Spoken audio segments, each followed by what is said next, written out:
Hi, friends. Welcome back to the All Bodies on Bikes podcast, where all bodies are good bodies, all bikes are good bikes, and all rides are celebrated.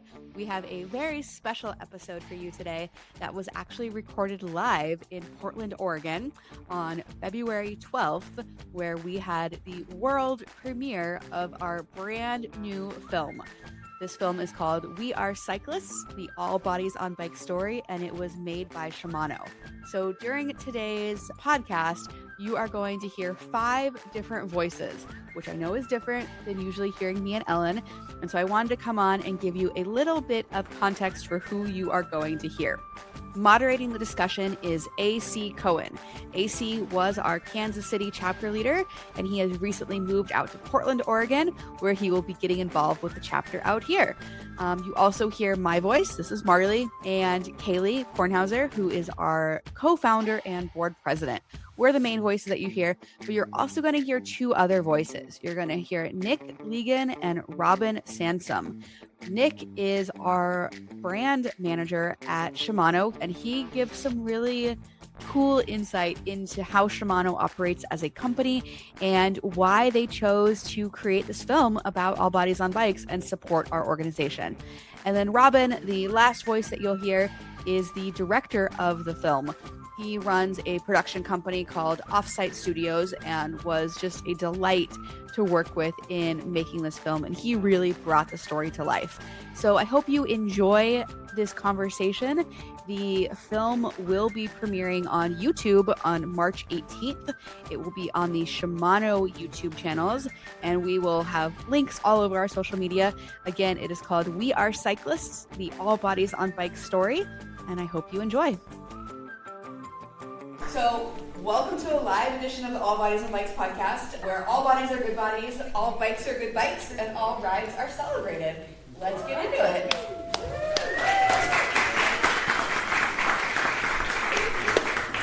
I'm not going to facilitate this. We have our good friend of the brand, AC, who's helped us with all of our expos. He was our Kansas City chapter leader, and he actually just moved to Portland.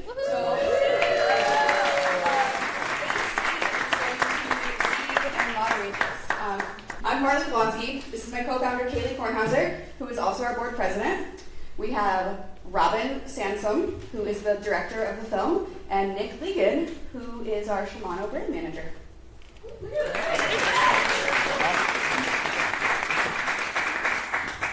We'll get started with a question for Robin. Robin, when you were working on this film, how did you approach filming bodies, movement, and joy in a way that felt affirming rather than extractive? Oh, that was really easy. Like, you can't be around anybody on this crew without experiencing joy. Matter of fact, we had some moments when we were filming where we needed to talk about some serious things, and these guys would be like, "Oh yeah, that sucks, but man, we did this and that and the other, and it turned out awesome." And I'm like, "Well, you gotta stay with that sucks for a second. Hang on with that for a second." So yeah, finding the joy with this crew is so easy. For Kailey and Marley, the film follows 3 events across the country. Why was it important to show this work in multiple places rather than in just a single community? I can start because I have a microphone. The first film was really just the 2 of us, and it was like at the very earliest you could possibly appropriately film something during COVID. So we were not going to be in community, but also we hadn't really built it yet. And I think you can see that we're talking about it, and Marley especially is like brainstorming it as we're making the film. And in fact, the film crew in the first film was kind of pushing us to think of like, what's next?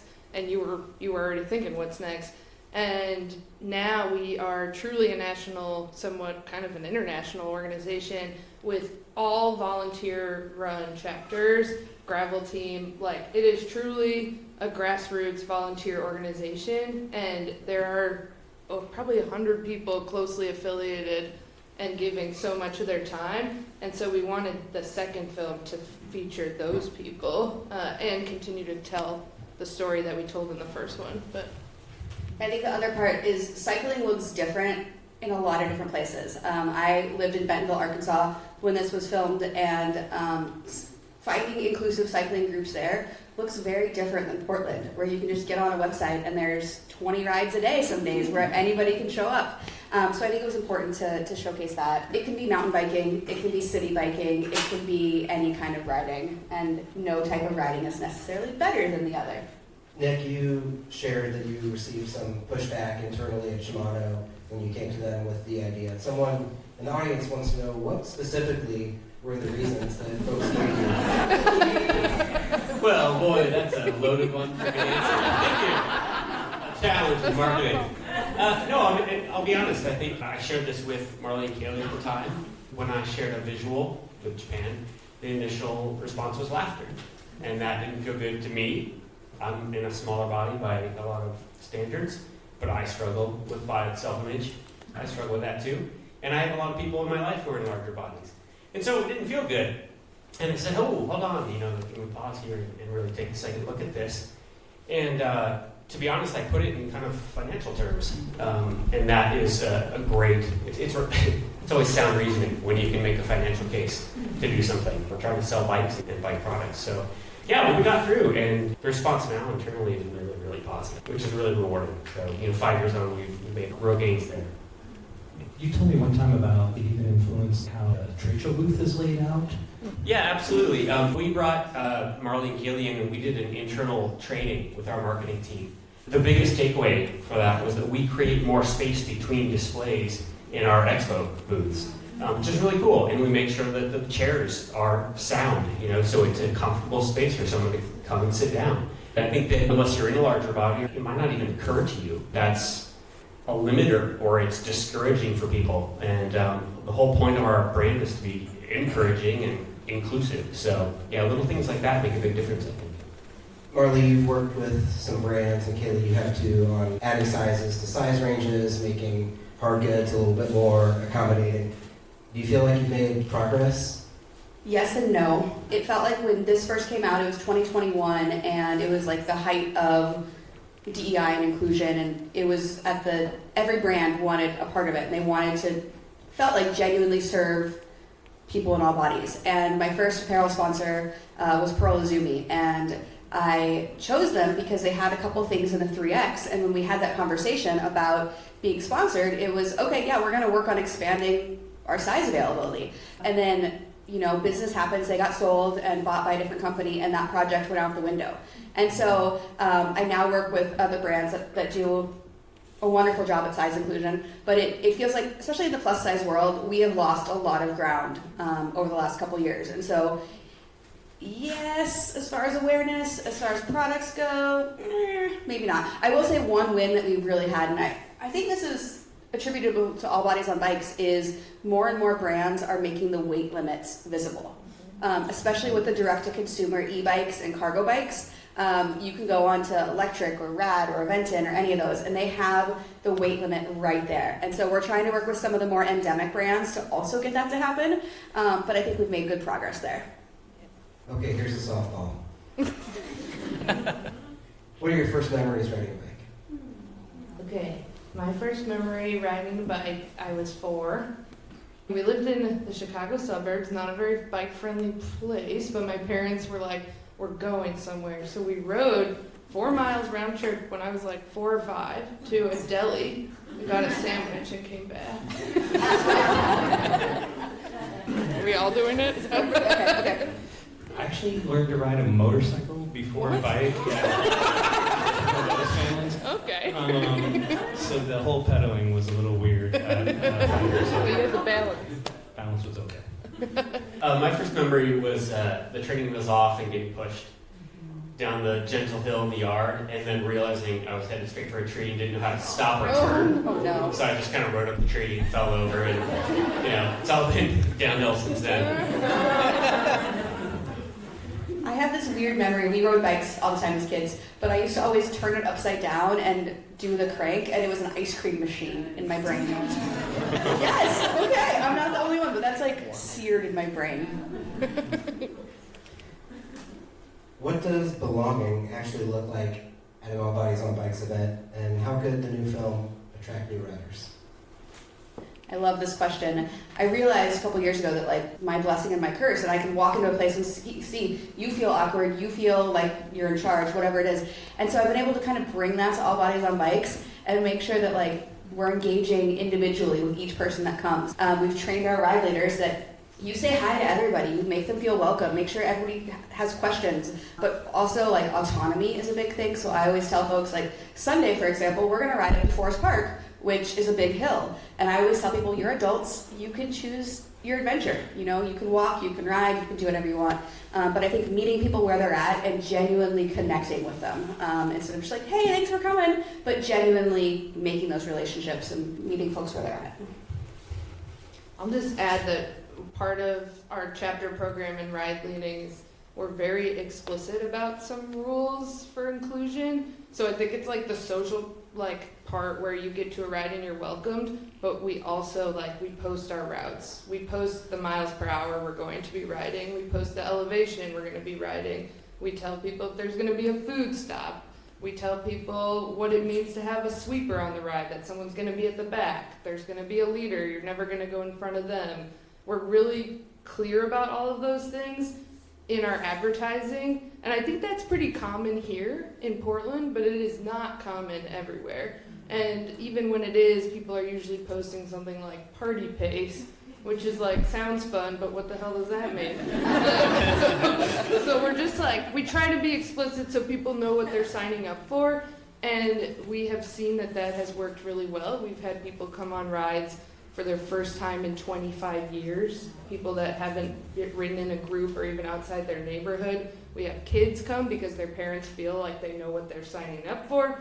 So it just creates a sense of belonging from the beginning. Lots of questions from the audience about the retailer program.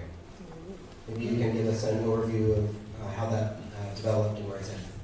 Yeah, so the retailer program, it really came out of just a need that we saw, a need that other people were telling us, oh, I went to this bike shop and they told me they didn't have anything for me, or just poor experiences at retailers. And we realized it's a solvable problem. We have the knowledge, we have the reach, we have the tools. Let's try and figure this out. We've got some folks on the crew who are bike industry professionals. And so we got together and put together a curriculum. Essentially, it walks through culture, communication. It's an awkward conversation when you need to ask somebody how much they weigh to set up their suspension correctly.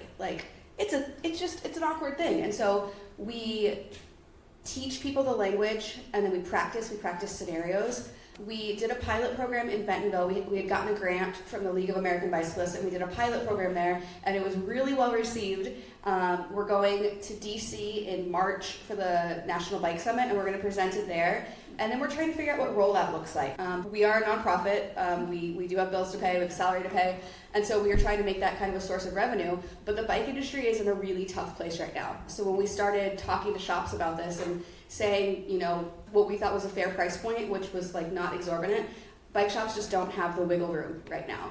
And so we're just trying to figure out what can a meaningful rollout look like that trains people, but also provides benefit to the bike shops. So if anybody has experience with this or ideas, shoot me an email, because this is a big project we're working on and we're really trying to figure it out. I don't have any answers right now, but I think we are going to try and put on workshops here in Portland. We're going to figure it out. Can I add one thing? Please. Part of the program from the community side is that we want people in larger bodies, or just people who are worried about going to a bike shop in general, to have a map and know where in their community there are shops that have been trained in on this. And so they'll be given a decal added to our map as a store that's been trained in this. And we've had success. When we first got going, we did quite a bit. It didn't look as formal as this, but we did a training with all of the EVO staff on what it looks like to be inclusive to people in larger bodies and other organizations. So we've been chipping away. Yeah. Marley and Kailey, you've both done some really long, challenging rides. I've seen you both finish 100-mile off-road rides before. One of the questions we got was, how do you navigate those fears and concerns about riding alone, being the slowest, maybe even not being able to finish it when you're not in an all-bodies on bike space? Yeah. Kailey, maybe you could speak to your experience finishing Mid-South on your own. Yeah, I did Mid-South 100 a couple years ago, and it was my first time doing a 100-mile gravel. It's a gravel race, basically, race for me. And air quotes for the people on the podcast. audio format. Yeah.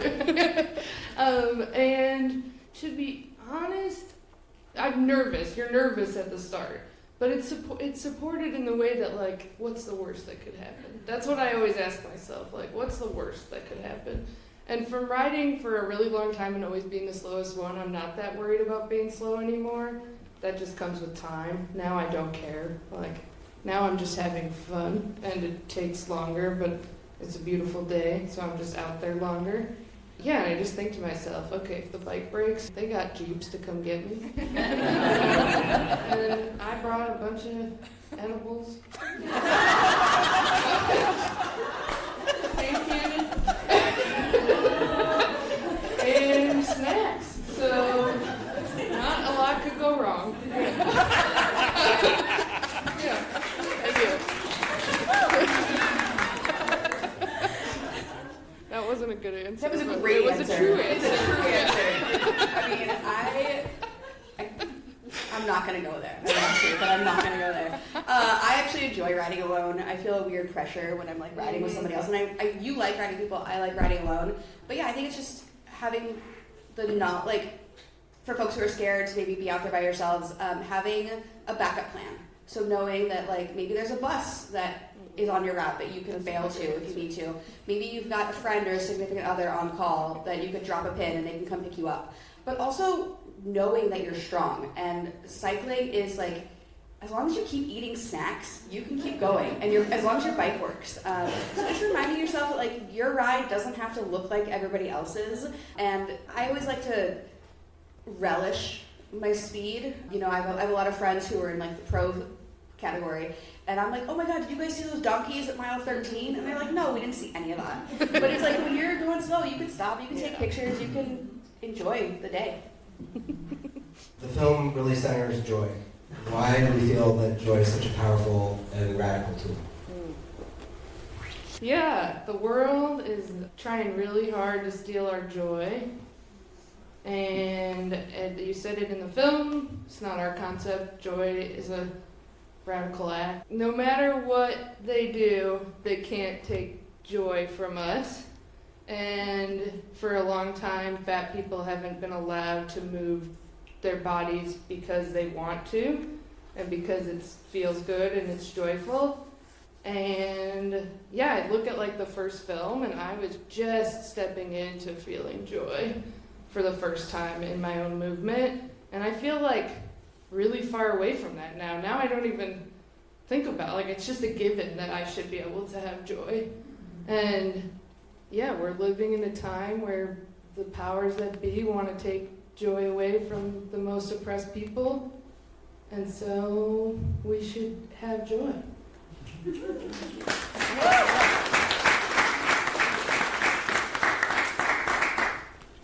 The organization's 6 years old. It's been a nonprofit for almost 3 years. What have been the biggest surprises? These are really hard questions.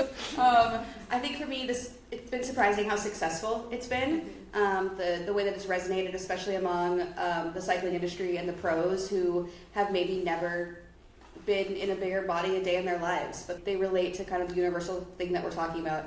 I think some of the other surprises was like, I got to go to the Tour de France last year, I got to stand on the podium of the Tour de France, which was really cool.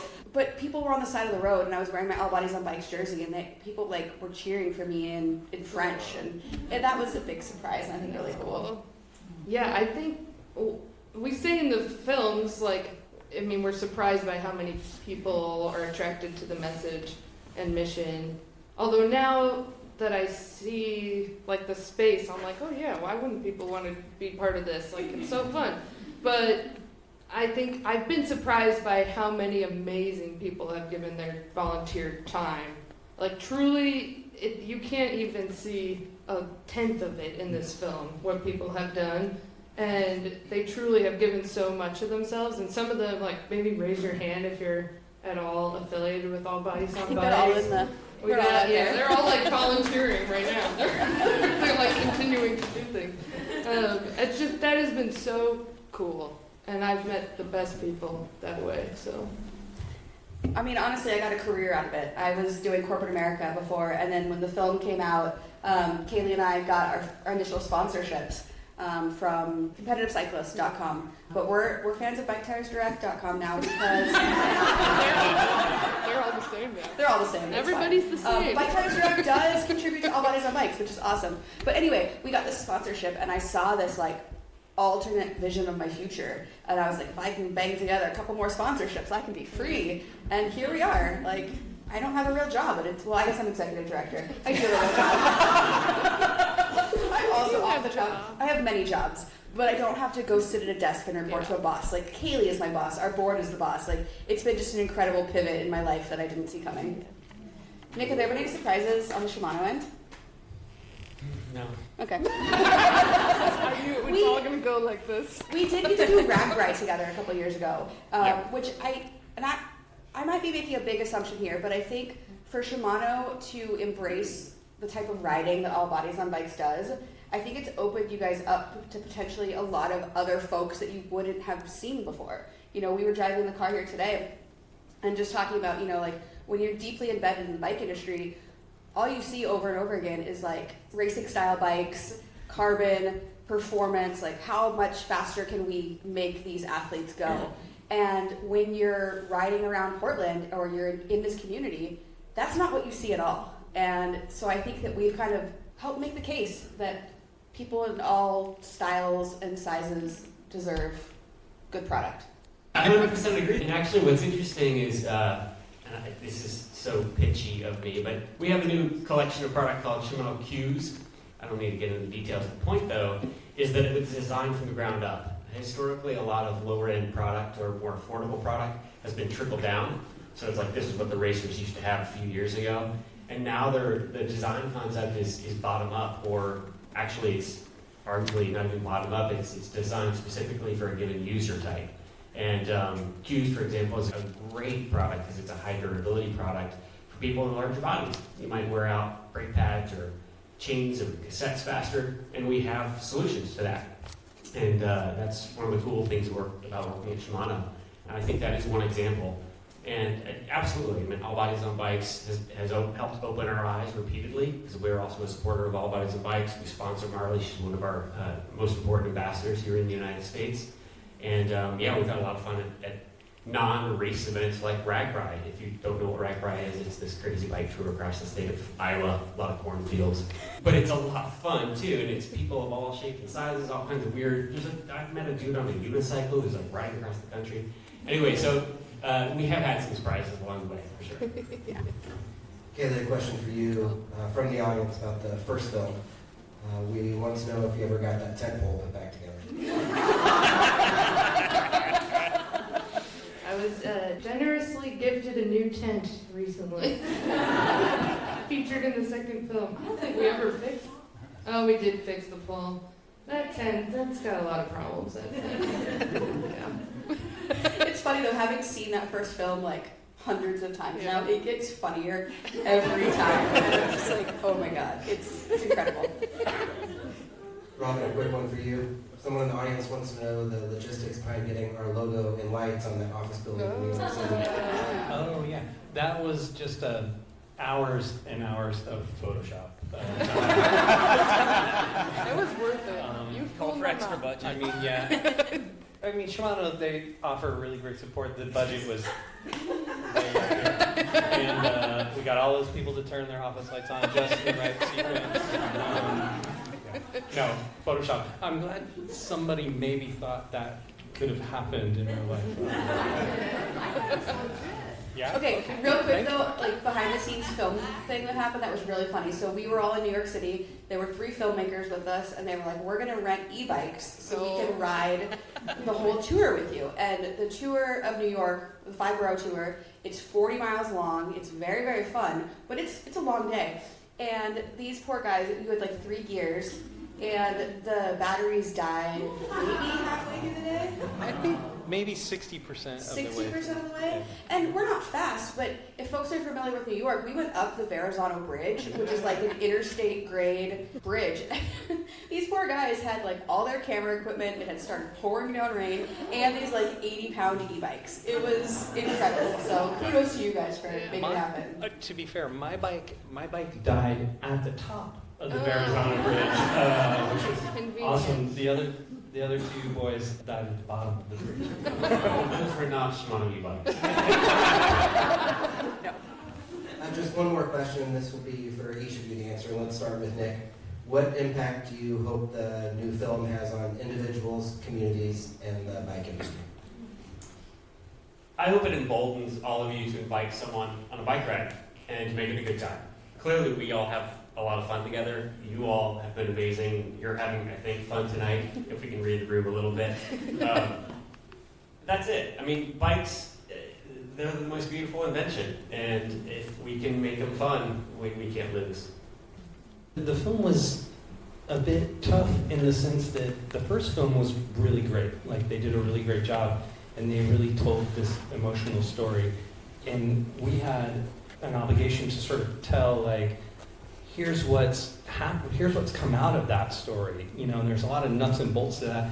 And honestly, when you were talking about, you know, all the people that help you out, like, I have so much footage. We could make an entire feature-length film with all the footage we have of all these amazing people that work with you guys. And so we wanted to sort of tell that narrative of seeing this progress and what you guys are bringing to the world. But in terms of takeaway, we talked about this a lot, and it was just joy. We just kept coming back to, like, we gotta leave people just wanting to go out and do something joyful, wanting to leave the room right now and go do something really fun. I love that. Yeah, I think like organizationally, we hope that more people get involved. If there's a chapter by them, that they join a chapter ride. If they are interested in the retail program, they get involved in that. Where our gravel program is going to look different next year, but you know, we'll be at gravel races and other bike events. Like, get involved in that. We want to expand our chapter programs. Like, if you're in a place that doesn't have one, reach out.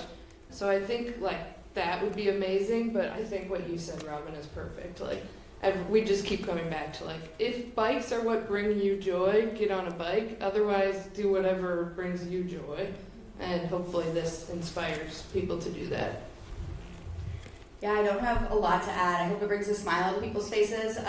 One thing we didn't touch on, Kailey didn't touch on, is one of the easiest ways to get involved is to become a member. I know NPR is running our pledge drive this week, so I don't need to repeat it, but we have a membership program too. And one of the coolest things is we realized along the way that we have all these resources and knowledge, so we've put together a bunch of resource guides that are available to members only. And when I say resources, like, we have a list of e-bikes for people over 300 pounds. We have a list about like how to fit your bike for bigger bodies, things like that. But please become a member. If you're able to become a supporting member, we've got, you know, different tiers. And that really helps us get going because the nonprofit funding landscape is very challenging right now. And I hope people take away that we are fun. Okay, thank you to AC for moderating. As hopefully you were aware of, this was our world premiere tonight, and we're gonna actually put it back in the box. It will not be shown again until March 18th. And then it'll debut on all of Shimano's channels. And so we would love your help when March 18th comes. We're going to send out blasted newsletters and it'll be all over social media. But please tell your friends, tell your family. Thank you all so much for coming. We really, really appreciate this. This has been just an absolute dream come true. So thank you for being part of our amazing community.